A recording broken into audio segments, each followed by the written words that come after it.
teman-teman mahasiswa, kembali lagi di video pembelajaran Prodi Ilmu Komunikasi Universitas Tribhuwana Tunggandewi. Nah, kali ini kita akan membahas tentang merek dan ekuitas merek. Nah, sebelum kita membahas lebih lanjut apa itu merek, apa saja contoh-contohnya, kita akan bahas tentang definisinya dulu. Nah, di sini saya mengambil definisi dari American Marketing Association atau yang biasa disebut dengan AMA. Itu mendefinisikan merek adalah sebagai sebuah nama, istilah, simbol atau desain serta kombinasi dari semua yang mewakili produk secara keseluruhan dan sebagai penanda sebuah produk sekaligus pembeda dengan produk lainnya. Selain itu juga, merek itu juga penting bagi konsumen dalam menetapkan pilihannya. Di dalam merek terdapat beberapa elemen. Kalau misalkan menurut A.A.Ker sendiri, itu terdapat dua elemen. Yang pertama adalah elemen tangible dan visual. Yang kedua adalah elemen intangible. Nah, apa itu elemen tangible dan intangible? Kita akan bahas setelah ini. Oke, yang pertama adalah elemen tangible dan visual. Itu adalah elemen yang terlihat nyata oleh panca indera, yang terdiri dari simbol dan slogan dari suatu produk. Selain itu, untuk yang elemen intangible atau elemen yang tak terlihat, itu biasanya terdapat di dalam suatu perusahaan. Dan itu yang inti dari pembentukan dari elemen tangible. Itu terdiri dari identitas perusahaan atau identitas produk, lalu yang selanjutnya adalah merek dari korporat itu sendiri, komunikasi yang terintegrasi serta relasi dari pelanggan. Itu adalah inti dari elemen intangible yang tak terlihat. Suatu perusahaan ketika memutuskan untuk memberikan suatu merek terhadap suatu produk, itu juga harus memiliki suatu elemen-elemen yang mengikutinya. Yang pertama adalah nama dari suatu produk. Itu penting. Yang seharusnya nama juga perlu dipikirkan. Ada beberapa elemen juga, selain itu adalah warna, simbol, tagline, dan logo. Nah, beberapa elemen ini juga mewakili sebuah perusahaan memutuskan menampilkan merek tersebut dengan nama tersebut, warna tersebut, dan atau tagline tersebut. Setelah keputusan merek telah ditetapkan, maka yang terjadi adalah kita harus membangun sebuah identitas merek. Membangun identitas merek itu tidak lepas dari brand bonding atau ikatan merek, yang mana merek merupakan diciptakan oleh iklan, tetapi bukan diciptakan oleh iklan, tetapi oleh pengalaman dari merek tersebut. Selain itu, setiap orang di perusahaan juga harus menghidupkan merek gitu.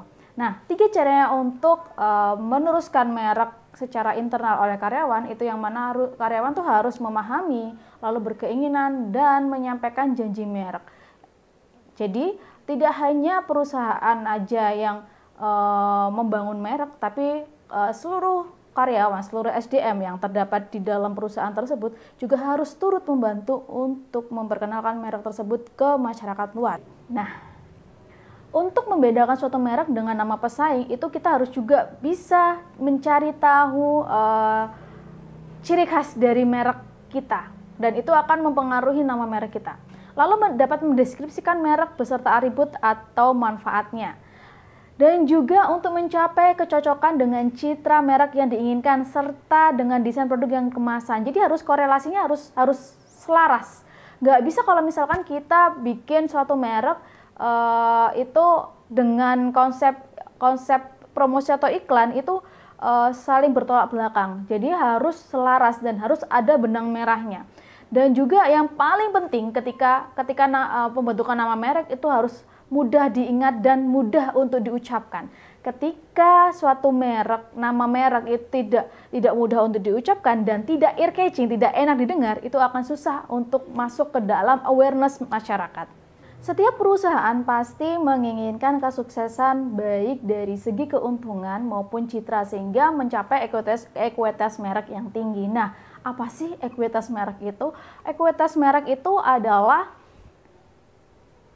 nilai yang dibawa oleh merek ke perusahaan. Selain itu, kalau misalkan kita telisik lagi lebih dalam lagi melihat definisi dari Philip Kotler, ekuitas merek adalah nilai tambah yang diberkahi pada produk dan jasa yang dapat mencerminkan dalam cara konsumen berpikir, merasa, dan bertindak sehubungan dengan merek. Lalu kalau misalkan Aaker mendefinisikan ekuitas merek itu sebagai seperangkat aset dan kewajiban terkait dengan nama merek dan simbol yang bisa menambah atau justru mengurangi nilai suatu produk atau jasa. Selain itu juga ekuitas merek berdasarkan sikap konsumen tentang atribut merek positif dan konsekuensi yang menguntungkan dari penggunaan merek.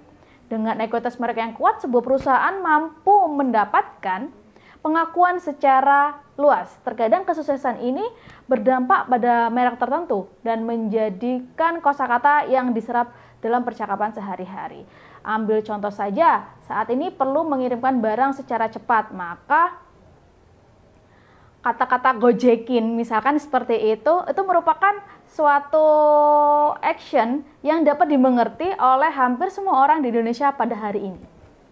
Lalu bagaimana caranya untuk mencapai ekuitas merek yang kuat? Meski tidak ada cara yang pasti untuk hal ini, ada beberapa pendapat yang dari pelaku bisnis. Menurut Aaker, seorang pakar branding mengatakan bahwa terdapat 3 hal yang menjadi dasar dari ekuitas merek. Yang pertama adalah brand awareness atau kualitas yang kesadaran terhadap suatu merek. Lalu yang kedua adalah perceived quality atau kualitas yang dirasakan oleh masyarakat atau konsumen. Yang terakhir adalah asosiasi konsumen terhadap suatu merek atau yang dikatakan sebagai brand association.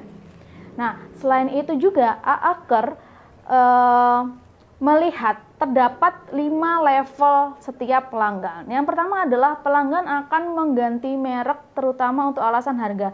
Tidak ada pada kesadaran merek itu sendiri. Selain itu juga yang kedua adalah pelanggan puas dan tidak ada alasan untuk mengganti merek tersebut. Nah, yang ketiga adalah pelanggan merasa puas dan merasa rugi bila berganti merek. Lalu yang keempat adalah pelanggan menghargai merek itu dan menganggapnya sebagai teman. Lalu yang terakhir adalah pelanggan terikat terhadap merek tersebut. Jadi pelanggan tidak akan merubah keputusan untuk mengambil merek lain dan tetap untuk mengambil merek yang pertama kali ia ambil. Seperti itu. Sebuah merek dikatakan memiliki customer base brand equity positif apabila pelanggan berinteraksi atau bereaksi secara lebih positif terhadap suatu produk dan cara produk tersebut dipasarkan manakala merekanya diidentifikasi dibandingkan bila nama mereknya tidak teridentifikasi. Kunci pokok diciptakan ekuitas merek adalah brand knowledge yang terdiri dari brand awareness dan brand image. Nah, dengan demikian brand equity baru terbentuk jika pelanggan mempunyai tingkat awareness dan familiaritas yang tinggi terhadap sebuah merek dan memiliki asosiasi merek yang kuat dan positif dan unik dalam memorinya. Itu menurut Ciptono di tahun 2005. Proses implementasi 4 tahap ini membutuhkan 6 building blocks utama, yaitu yang pertama adalah brand silence, lalu yang kedua adalah brand performance, brand imagery, brand judgment and feelings, and brand resonance. Nah, apa itu tadi 6 blocks tersebut kita akan bahas setelah ini. Tingkatan paling dasar sendiri dalam 6 blok ini itu yang pertama adalah brand silence yang berkenaan dengan aspek-aspek awareness sebuah merek seperti beberapa sering dan mudah sebuah merek diingat dan dikenali dalam berbagai situasi. Faktor ini menyangkut beberapa bagusnya elemen merek menjalankan fungsinya sebagai identifikasi produk. Nah, di dalam brand awareness sendiri bukan hanya sekedar menyangkut apakah konsumen mengetahui tentang nama merek dan pernah melihatnya, namun berkaitan pula dengan mengkaitkan simbol-simbol logo merek, nama merek yang terdapat di dalam merek tersebut dengan asosiasi tertentu dalam memori konsumen. Untuk tahap yang kedua atau lapisan yang kedua itu dikatakan sebagai brand performance. Itu berkenaan dengan kemampuan dari produk dan jasa dalam memenuhi kebutuhan fungsional dari konsumen. Nah, secara garis besar ada 5 atribut dan manfaat pokok yang mendasari kinerja dari merek tersebut. Yang pertama adalah unsur primer dan fitur suplemen. Lalu yang kedua adalah durabilitas dan serviceability produk. Selain itu juga ada model dan desain, juga perlu diperhatikan lagi, serta harga. Pada hakikatnya, kinerja merek mencerminkan intrinsik properties merek dalam hal karakteristik inheren suatu produk atau jasa itu sendiri. Nah, itu tadi merupakan bagian dari brand performance. Pada lapisan kedua, yang masih setara dengan brand performance, itu adalah brand imagery. Yang mana dalam brand imagery ini menyangkut pada intrinsic properties produk atau jasa, yaitu kemampuan merek dalam memenuhi kebutuhan psikologis atau sosial dari pelanggan atau konsumen itu sendiri. Selain itu juga brand imagery bisa terbentuk secara langsung melalui pengalaman konsumen dan bentuknya dan kontaknya dengan produk merek, pasar, serta sasaran atau situasi pemakaian yang tidak langsung melalui iklan atau komunikasi. Nah, 4 kategori utama brand imagery itu juga meliputi sebagai profil pemakai. Yang pertama, baik berdasarkan faktor dari demografis yang terdeskripsikan seperti pada usia, gender, ras, atau pendapatan. Selain itu juga maupun psikografis juga diperhatikan dalam profil di brand imagery ini. Selain itu juga ada situasi pembelian berdasarkan tipe saluran distribusi, toko spesifik, serta kemudahan pembelian dan sejenisnya. Dan situasi pemakaian, yaitu ada kapan dan di mana produk atau merek itu digunakan. Selain itu juga ada yang namanya kepribadian dan nilai-nilai serta sejarah dari produk itu sendiri. Itu tadi adalah beberapa poin yang perlu diperhatikan di dalam brand imagery. Kita masuk pada lapisan ketiga di tahap 4 yang isinya adalah brand judgment. Nah, dalam brand judgment ini berfokus pada pendapat dan evaluasi personal konsumen terhadap merek berdasarkan kinerja merek dan asosiasi citra yang dipersepsikannya. Aspek dalam brand judgment ini meliputi beberapa hal. Yang pertama adalah brand quality, yaitu persepsi konsumen terhadap nilai dan kepuasan yang dirasakan oleh konsumen itu sendiri ketika menggunakan produk tersebut. Selain itu juga ada yang namanya brand credibility, yaitu seberapa jauh sebuah merek dinilai kredibelnya dalam hal expertise, kompeten, inovatif, atau dapat memimpin pasar di produk-produk yang setara dengan dia. Dan juga produk itu bisa diandalkan, selalu mengutamakan kepentingan dari pelanggan. Dan juga likability, menarik, fun, dan memang layak untuk dipilih dan digunakan. Selain itu juga ada brand consideration, yaitu sejauh mana sebuah merek dipertimbangkan untuk dibeli atau digunakan oleh konsumen. Nah, elemen yang terakhir di dalam brand judgment ini adalah yang namanya brand superiority, yaitu sejauh mana konsumen menilai merek yang bersangkutan unik dan lebih baik dibandingkan merek-merek lainnya yang hampir sama setara produknya, seperti itu. Nah, itu tadi adalah beberapa hal yang meliputi di dalam brand judgment. Masih di lapisan ketiga, yaitu di tahap yang kelima, itu ada yang namanya brand feelings. Dalam brand feelings ini merupakan respon dan reaksi emosional konsumen terhadap suatu merek. Nah, reaksi ini bisa berupa perasaan nyaman, suka, lalu excited, security, social approval, dan self-respect. Nah, berbicara mengenai brand feeling sendiri berarti menyangkut pada perasaan seseorang, perasaan konsumen ketika merasakan menggunakan merek tersebut.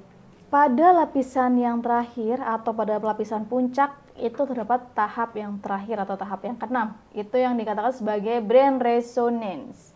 Mengacu pada karakteristik relasi yang dirasakan pelanggan terhadap merek secara spesifik. Resonansi tercerminkan pada intensitas atau kekuatan dan ikatan psikologis antara pelanggan dan merek tersebut, serta tingkat aktivitas yang ditimbulkan loyalitas tersebut. Misalnya, tingkat pembelian, ulang, usaha, dan waktu yang dicurahkan untuk mencari informasi tentang merek tersebut, dan seterusnya.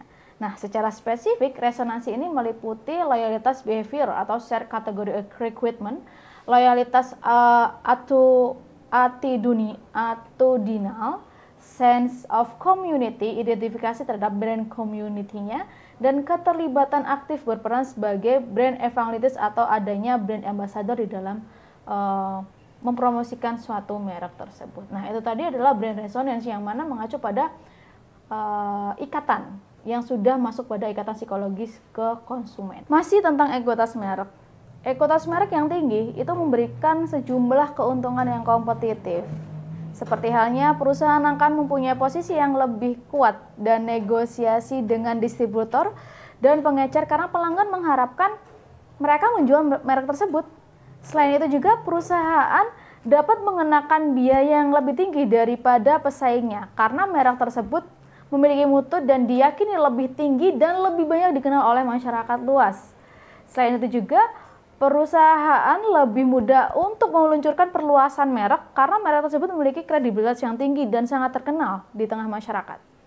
Dan yang terakhir, merek itu melindungi perusahaan dari persaingan harga yang ganas. Jadi, perusahaan juga harus perlu memikirkan bagaimana menciptakan suatu merek yang dapat diterima oleh masyarakat dan memiliki kredibilitas yang tinggi di tengah masyarakat.